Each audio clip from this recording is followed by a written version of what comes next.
and welcome back to another episode of Beauty in the Chaos. Today, I'm going to just show you middle schoolers what we did at our St. Patrick's Day party. We had a great time. There's a bunch of games and craziness. So I'm going to show you a little montage of what we did, and then I want to talk a little bit about who St. Patrick is. He's more than a cool guy and a cool holiday. So come learn all about him, and I hope you enjoyed the montage.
Okay, so let me talk a little bit about who St. Patrick is. I understand that for a lot of us, St. Patrick's Day is just, let's go celebrate and have fun. As you can see with the video, that's kind of what we did at Edge. We had a lot of fun, we played a lot of games, and we honestly just had a good time. And it's really important to do that. Community is super important, so anyone in middle school, it's important that you are in a community. I know it's really hard right now during COVID to do that as we're starting to slowly come out of it. We're so used to not being with people. That's what's kind of been happening for the last year. But community is important. God tells us that he does not want us to be alone. We're not meant to be alone as humans. It's not in our nature. So community is so important to get involved and be part of something. I mean, obviously I'm a little biased. I love youth group. I wouldn't be a youth minister if I didn't, but it's a great community for middle schoolers, for you guys to come join and be part of. So think about it. Community is important. And yes, playing Gaga and Foursquare and eating a lot of sugar and have a grand old time is part of it. But St. Patrick's Day is so much more than just eating sugar and going bananas. If we think about it, St. Patrick's Day is a very important day to remember a saint. And actually a big thing that was brought up one of our Edge Nights is, what's the difference between a capital S saint and a small s saint? Well, there is actually a difference. And honestly, the only difference is that the capital S saint, the Catholic Church recognizes is in heaven. And it's kind of our earthly way of being like, hey, they're in heaven. Awesome, they made it to heaven. And the thing is, anyone in heaven, whether recognized by the church or is not recognized by the church, is a S. The capital S is only when the church on earth recognizes that they're in heaven. And if you're like, oh, that sounds really simple, the answer to that is no. It's actually not simple to do that. It is a very long process to become a saint. There are levels of becoming saint, and there are different things that need to happen for one to become a saint. There are miracles that need to happen. The church has to investigate your entire life, and it is to happen after you die. So there are steps. It usually takes about 5 years for someone to become a saint after the church takes its time to really investigate and make sure that miracles are being performed by God through the saint. And each stage is a little different, but that would be for another video. I can go into exactly how a saint is canonized if you guys want, but St. Patrick's Day is one of those days where we recognize a capital S saint, St. Patrick. Clearly, that's the name of the holiday, but we recognize St. Patrick. And you may wonder, who in the world is this St. Patrick guy? A lot of times people are like, well, he's the guy with the clover for St. Patrick's Day. Maybe, yeah. Or there's also this tale that I heard that he drove all the snakes out of Ireland. Well, maybe, but let me tell you a little bit about who this St. Patrick is. Okay, so the first thing I gotta know is, when was he alive? He was alive in the 5th century, and that's like the 400 ADs. He actually died in 460 AD, and he belonged to a family that wasn't super Catholic or religious. They say that his father was a deacon, but he probably only took that role because there was tax incentives, and there's really no evidence that his family was practicing Catholics. What's really unique about him is at the age of 16, he was actually taken prisoner by a group of Irish raiders who were attacking his family's estate.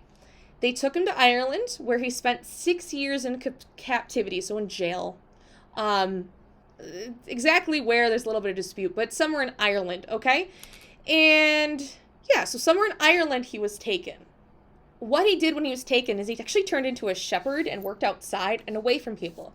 And being away from people like that can often turn lonely. I don't know if any of you know that life of being away from people and being lonely.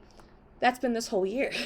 It's been this whole time. So what he turned to help him kind of get through this really hard time was the faith, was God, was becoming a devout Christian.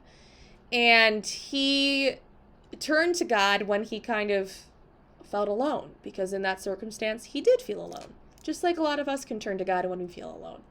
Okay, so after about those 6 years, he ended up escaping from his prison. So escaping from being a captive, being taken in jail by being a shepherd. But he escaped prison, basically. After he escaped, he actually heard God tell him that he had to go back to Ireland and be a missionary and spread the faith to everyone around him. So it's kind of where the Irish St. Patrick's Day thing happens, is he became a priest and he became a missionary in Ireland after he survived this very big event in his life where he was actually a prisoner. He went back to where he was a prisoner and spread the good news of God to all these people. So St. Patrick is more than just, oh my gosh, look at all this green stuff and all these decorations and now I'm gonna dance a jig. It's so much more than that. St. Patrick's Day is a day that as Catholics we should remember to look up to someone that we can live our life to follow. I was having a conversation today with a lot of people that sometimes when we look at saints, they can be people that seem way above us, something that we can't attain, that we can't actually be a saint, because saints are so perfect and they do everything right and they're so amazing, they do all these miracles and they have all these gifts. Well, here's the deal. First off, they are not performing miracles. Only God through them is performing miracles. And any of us can be a saint. If you read any of the stories of the saints, they're not all perfect. I mean, you look at St. Augustine, he had a life that did not follow God before he came to God. It really was not. And they're just normal people. One of the most recent ones is Blessed Carlos Acutis. You'll notice I said blessed. It's because he's not canonized yet. But he died at like 15 years old. You know what he liked to do? Play video games. Play video games, wear Nike sneakers, run around, be a teen. But he also had a heart for God and the Eucharist. So the thing about saints is they're real people that we can connect to and real people that we can talk to and intercede for us. So never think that you can't be a saint, because we're all called to sainthood. That's what that small s is. We're all called to be a small s, a saint, to make it to heaven, to get to heaven. Because when you're in heaven, guess what? You're a saint.